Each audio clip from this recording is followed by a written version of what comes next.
Some severe thunderstorms sometime during the hours of between now and tomorrow morning. I'm David Carroll. I'm Greg Glover in for Cindy Sexton. Chief Meteorologist Paul Barris says the storms could be severe. He's tracking the system right now. Paul, tell us about when that rain's going to begin.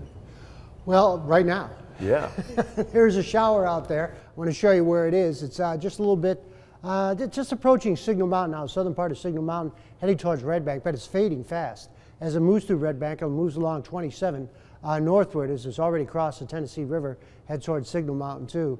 It'll probably fade out, but it is heading right along Walden's Ridge up towards Red Bank. It's not that heavy as of right now. We'll pull back here and show you where these showers are really building up still down near Montgomery. And even these are starting to fade a little bit as they move across the Birmingham area. But this rain is heading our way. There's another line out to the west. That's taking its own sweet time in getting our way. That'll probably move in a lot later tonight. And severe weather is breaking out north of Indianapolis, just south of Fort Wayne, Indiana, with some tornado warnings and severe thunderstorm warnings and snow further off towards the north. I want to show you what we call a rapid refresh model. This updates every hour. Well, it moved along too fast. But right now it's 78 in the city, 79 in Cleveland. Winds are still pretty gusty, up to about 22 miles per hour, 79 in Dalton right now. So very, very warm, very mild, but we will see showers and storms move in tonight. Probably the heaviest to be late tonight. Still very questionable whether they'll be severe or not. Doesn't look like a real good chance for that, and that's good news. Hopefully we'll get some decent rain too. I've got all the details in a few minutes. Paul, thanks very much. Being prepared for storms is, of course, one of the most important things you can do. That preparedness is especially handy if you end up without electricity for a while. And our friends at EPB have to be ready too in case their crews have to work overtime, and that's happened quite frequently. Storm Alert meteorologist Nick Austin tells us how they get ready and what you can do to get ahead of the storms. EPB has thousands of miles of power lines to manage. If storms are in the forecast, planning ahead is crucial. Strong storms have battered the Tennessee Valley during the past couple weeks. The last thing we need are more power outages. John Pless, EPB spokesperson, says with more storms possible tonight, meetings were held this afternoon to discuss making adjustments. To decide whether we're going to hold over that first shift of crews through the night, and we'll make also calls as to whether or not we're going to hold over our line crews and our tree crews. They need to make sure that they have all the materials that they need. They also need to make sure that they can make arrangements with their families. The staff in the Operations Center keeps track of the radar as well as forecast updates from the National Weather Service and the Channel 3 Storm Alert team. After last year's drought, heavy wind or rain can easily take down weakened trees. It happened to Lorraine Davis last week.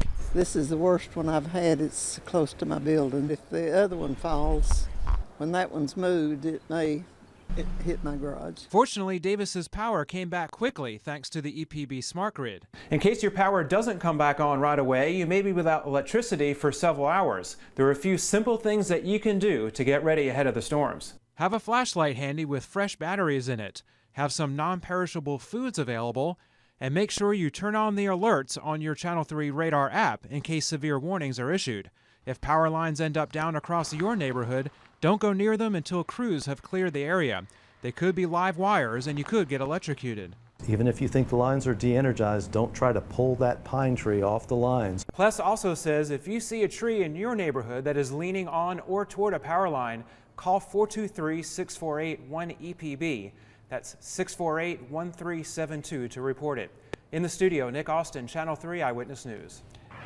Thank you, Nick. And you can keep up with weather conditions on our website or by downloading our app free for Androids and iPhones. The TBI has determined the reported sighting in West Tennessee in Collierville was not that of Amber Alert suspect Tad Cummins and teenager Elizabeth Thomas. The Shelby County Sheriff's Office had previously stated the two were at a gas station in Collierville this afternoon at 12:30. But now the TBI tells us, no, this is not true. So basically we're back to square one with some 1,100 leads, but nothing credible. It was 17 days ago that Elizabeth Thomas disappeared with Cummins.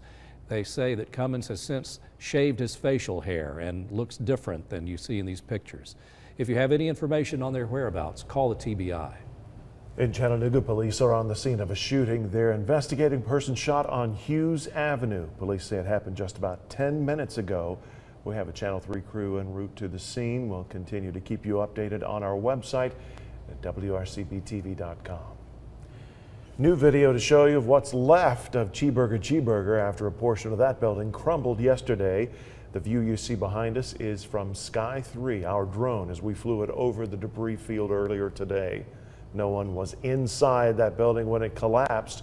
The owners closed the restaurant just in time the day before after they noticed bricks shifting. Now, if you're going to be driving downtown, we can tell you Market Street is back open, but it's a bit of a tight squeeze. One day after the collapse, we're learning more about that old building. Channel 3's Lori Mitchell joins us with that part of the story. Lori? Good evening. This isn't the first time we've been here reporting on problems with this building. Just a few weeks ago, we were here and told you there were known issues inside a wedding venue located upstairs. And we learned then that city inspectors had been here and had documented problems about a year ago. Channel 3 first visited 138 Market Street in February after complaints about a wedding venue abruptly shutting its doors. The owner told us she had to because the space she leased was in bad need of repairs and it was unsafe. Now, just 1 month later, this. Here's video captured just moments after a portion of the building occupied by Cheeseburger collapsed. Channel 3 tried calling the owner, George Walls, but we haven't been able to reach him. We did talk to his son on the phone. He had no comment. So we went to the library's history department for some background on the building and learned it's one of the oldest in Chattanooga, built in 1876 by Clement Clay Shelton as a flour mill. He was very enterprising. He also had a saloon, but he was quite a respected businessman. Since that time, Mary Helms tells me the building has been home to many different businesses. In the 1920s, it was an Oldsmobile dealership. Then in the mid-70s, the actual owner of the building had an auto showroom and an auto dealership there called Competition Cars. According to public records, the building was renovated in 1997. A city document shows an inspector visited the Vion Market upstairs last April and said then work was being done without a permit and the ramp to the building was failing. It went on to say the property owner, George Walls, was notified by the fire marshal. I've learned another inspector visited this property as recently as Friday and did confirm then there were structural issues with the property. Now, we mentioned no customers were here at the time, but the owners of Cheeseburger were, and they watched as the building came crumbling down to the sidewalk. Tonight, they are lucky to be alive. Reporting in downtown Chattanooga, I'm Lori Mitchell, Channel 3 Eyewitness News. Lori, thank you. There were some new changes announced today to the school bus seatbelt bill set to go before Tennessee lawmakers next week. The revised measure will no longer require buses on the roads now to be fitted with seatbelts. Instead, school buses bought after July of 2019 would be required to have seatbelts by 2023. Previously, it was 2018, so now it'll be pushed back a year. Joanne Favors, the state representative, pushed for the proposal after the deadly Woodmore bus crash. Attorney C. Mark Warren represents several of the families affected by that crash. He says the new changes look toward the future. To fit a new bus with seatbelts costs an additional $10,000. And so a bill that was going to cost $400 million, if you had to retrofit old buses, now costs less than $30 million over 5 years. State Representative Joanne Favors will present the bill next Tuesday in Nashville to the full House Transportation Committee. Up next on Eyewitness News at 6, personnel files of a Lafayette High School principal. Many of you wondered why Mike Culberson's contract wasn't renewed for next year. Well, we checked his personnel files and we may know why. We'll talk about that in a moment. A few widely scattered showers are starting to pop up now in North Georgia. The showers over southeast Tennessee have faded. So far, no severe weather anywhere near the Tennessee Valley. We'll tell you what to expect for tonight and for this weekend on my 7-day forecast.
Tonight, we're learning more about the apparent reason Lafayette High School principal Mike Culberson will not be returning next year.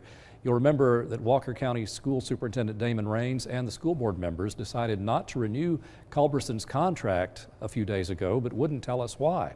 We now have Culberson's personnel files, which say he forged several emails from his employees in September of last year.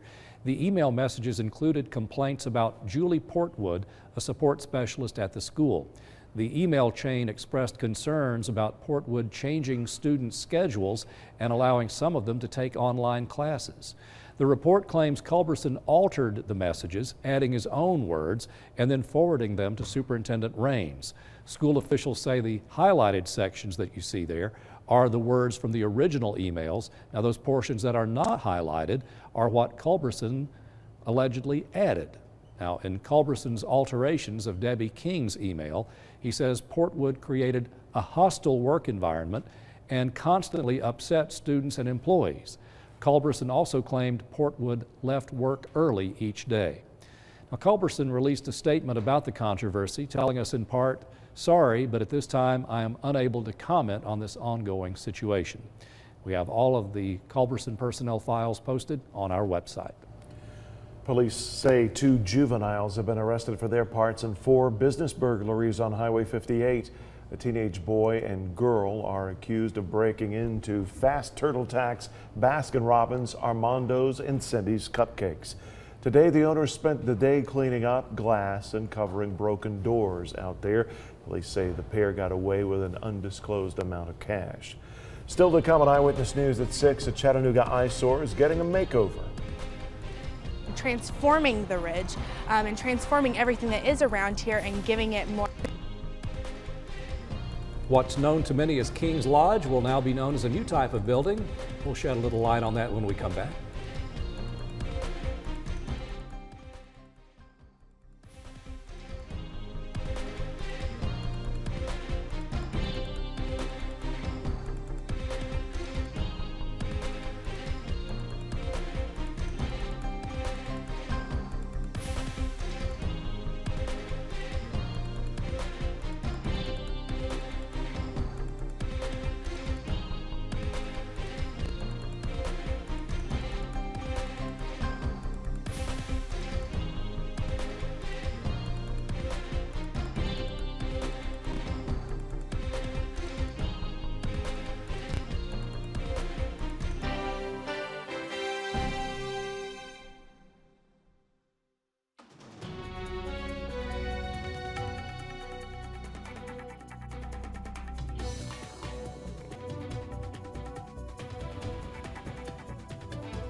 A longtime Chattanooga motel is getting a makeover. Today, the sign marking the old King's Lodge on Missionary Ridge came down, making way for a new type of housing. Well, thousands pass by that every day and see the construction as they drive the ridge cut. Channel 3's Michelle Herron tells us what changes are ahead. Chattanooga's skyline is changing, bringing more opportunities for young professionals. But with that comes a lot of uncertainty for those who rely on King's Lodge. Piece by piece, crews dismantled one of the most iconic signs in the scenic city. Built in 1976, King's Lodge was a premier place to stay before its condition and reputation slowly declined. We knew coming into this that this isn't the greatest area of Chattanooga to be in, and that is one reason why we picked this area. We're kind of trying to help Chattanooga in a way, and like I said, transforming the ridge and transforming everything that is around here and giving it more of what Chattanooga is known for. 3 years ago, Chattanooga City leadership identified a need for downtown housing options. Local developer Villanova wants to breathe new life into this dilapidated area by turning the motel into apartments, affordable for young professionals. Rent will cost less than $900 a month and come with a view of downtown. Crews started the 4-phase renovation process in 2015 and hope to finish by next summer. Until then, residents of the motel wait and watch as improvements are made. James Adamson has rented a motel room by the week for more than a year. He says he doesn't know yet when he and others will have to leave. I'm sure we'll find out what's going on later on down the road, but I hope it's sooner than later. His building is the last phase of the project. Developers are allowing the motel guests to stay until that phase begins, and the King's Lodge is officially under a new name, The View at Missionary Ridge. Residents here say they're going to continue to wait for an official word about when they will have to leave. As far as for more information about this renovation project, head on over to our website, WRCBTV.com. Reporting in Chattanooga, I'm Michelle Herron, Channel 3 Eyewitness News. Now, Villanova is the same development team that renovated the Clemens Lofts downtown, which used to be an old furniture store. Let's check in with Chief Meteorologist Paul Barris tonight. We are all wondering when the rains will arrive. How about it, Paul? A few scattered showers are popping up as of right now, most of them south of the city. We had one shower move into Tennessee, went poof, disappeared. There's not that much moisture with it as of right now. There's just a few light rain showers moving through Walker County, Dade County, moving out of northeast Alabama and pushing off towards the north. Now the heavier rain is down near Birmingham and also out near Montgomery, but it's fading a little bit as it moves north. There are some thunderstorms with some of these and also some pretty good storms out in West Tennessee, but that's going to be a while before it gets here. Severe weather north of Indianapolis all the way to about Michigan. That's where the bigger thunderstorms are right now. It's this real big swirl near St. Louis. It's pushing all that moisture off to the northeast, and in the cold air up into Michigan, it's snowing. It's 78 right now in the city, 79 Dalton, 79 Cleveland, and in Dayton with 73, and Altamont, very comfortable temperatures. Murphy 72, winds out of the south 15, gusting to 22, and the pollen count nearly 900 today. That's all tree pollen. 80 and 60 the high and the low, no rain yet at the airport. And Skywatchers told me 80 south of the city from Dalton, 82, 81 Varnell and Calhoun, but 85 out near Chatsworth, 74 out near Fort Mountain, Blue Ridge 75, 77 Fort Payne, also in Scottsboro 77, with 76 Signal Mountain, Lookout Mountain 75, Mobile Mountain 74. Cleveland got up to 83, so did Soddy Daisy, and Ringo was only 77, Trenton 79, and about 0.05 of an inch of rain fell out near Trenton so far. 80 Dunlap, Pikeville 80 for a high, Riceville hit 83, Dayton Spring City 79, 10 Mile 81, and Athens also at 79, while Murphy was 76. And we had about 79 near Jasper. Here's the latest Vipercast showing the heaviest rain coming up tonight, mainly west of the city. I think this could be a little bit further off towards the east, but they're going to be scattered showers and storms coming up overnight. Some of them could be strong to severe. This is around midnight, again, that rain moving in. By 4 o'clock in the morning, it starts to push off to the east, and by 7 o'clock in the morning, it's out of here, except for a little bit into the Blue Ridge. And then before the sun comes up, all the rain's over with completely.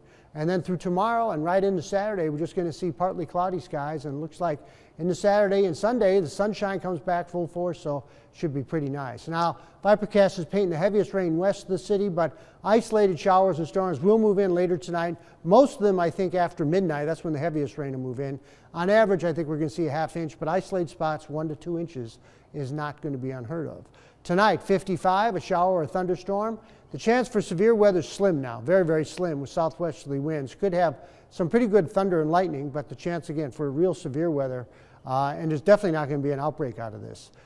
Breezy and cooler with some clouds, westerly winds 10 to 15, 69 for the high tomorrow, 49 tomorrow night with partly cloudy skies.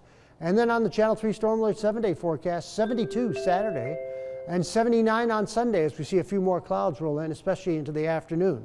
Now on Monday, another round of showers and storms could develop with 71, maybe isolated, widely scattered shower Tuesday and into Wednesday, and a little bit of chance for some rain next Thursday with 64 for that high temperature. So I expect again about a ½ inch of rain tonight, and you could have a little thunder and lightning, but right now I don't see a big outbreak of severe weather at all. All right, Paul, thank you. Okay. Hey, busy day in sports. We'll be right back.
Another UTC Pro Day at Finley Stadium served as yet another reminder how things have changed for the better over the last decade for the program. Almost a dozen mocks worked out in front of more than 20 NFL teams. The bulk of those 20 teams were there for two specific players. For more on the mocks, two All-Americans and their Pro Day, Jill Jelnick has us covered. Defensive end Keontae Davis and O-lineman Corey Levin have been on the NFL radar since the start of last season. And while both All-Americans have been talking to scouts the last couple months, they were hoping Thursday's Pro Day would seal the deal. This is $1 million investment, so they got to make sure what they're giving you is worth it. So they don't want no head cases and things like that. So I got to make sure, show them I got a level head and I can handle anything. D-line coaches from Cincinnati and Philadelphia worked out Keontae Davis one-on-one Thursday. Davis didn't participate in the combine due to medical reasons, which made his Pro Day performance crucial. The Red Bank native benched 225 30 times, fifth best at the combine, and ran an unofficial 4.7140. His fastest time yet.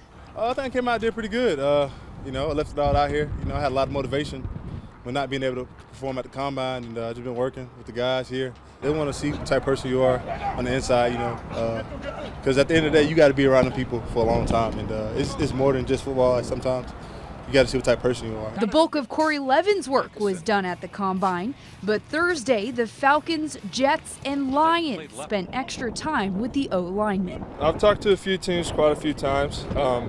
They all pretty much say the same thing. They like how I move and I'm smart and I can play different positions. Since I went to the combine, I kind of felt like I might have had a head start on some of this stuff than these other guys. But overall, I felt confident and I felt great. Now all that's left to do is wait for the NFL draft, which will be held Thursday, April 27th. From UTC's Pro Day, Jill Jelnick, Channel 3 Eyewitness Sports. Now, as mentioned earlier, it wasn't just Keontae and Corey Levin. Ventrell McMillan drew a lot of interest. Derek Crane did. A few others got to work out as well, and that included wideout C.J. Board, who absolutely turned heads with a 39-inch vertical and a sub-4-second 40-yard dash. Both, get this, would have been top 4 for wideouts at the NFL Combine. It was actually one of my fastest. I think it was around a 4.38. So I felt really good about it. So I think the scouts liked it too. A lot of them came up to me today and talked to me after seeing me run the 40. I didn't really get any calls or any contact with them before this, and then after coming out here and performing, I think a lot of them saw that I could be a good player. And quickly, there's still time to get downtown to the Convention Center for boxing in the ballroom tonight. There's 6 amateur fights and 2 pro fights. Doors are open. Fights start at 7. The pro fights feature 2 Chattanooga natives, Joseph Too Fast Francisco and Roger the Hitman Hilly. $20 gets you in. As mentioned, the fights start at 7. We'll have the good stuff for you, the video proof, tonight at 11.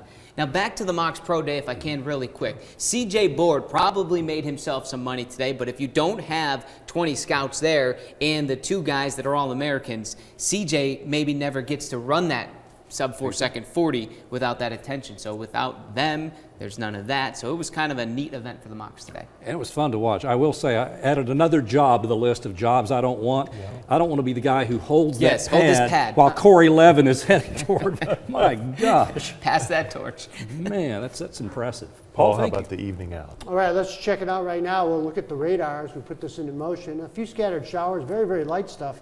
Moving our way. So for your evening out, we've got temperatures that are going to be dropping down from 78 to about 72 at 9 o'clock, and then about midnight or so, 69. So very, very mild night coming up. And the 7-day forecast has 72 on Saturday, 79 Sunday, but a really good round of showers and thunderstorms for tonight. Hopefully we'll get at least a half-inch of rain. Time to batten down the hatches. We'll see you back here at 11. NBC News starts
Just when you think you've seen it all, tonight at 11, meet the men using drones to fish. And I'll let you know when the thunderstorms will clear out. My forecast at 11. Plus, a local woman used an app she saw on Channel 3 to catch a burglar in her home. Hear from her after Chicago PD.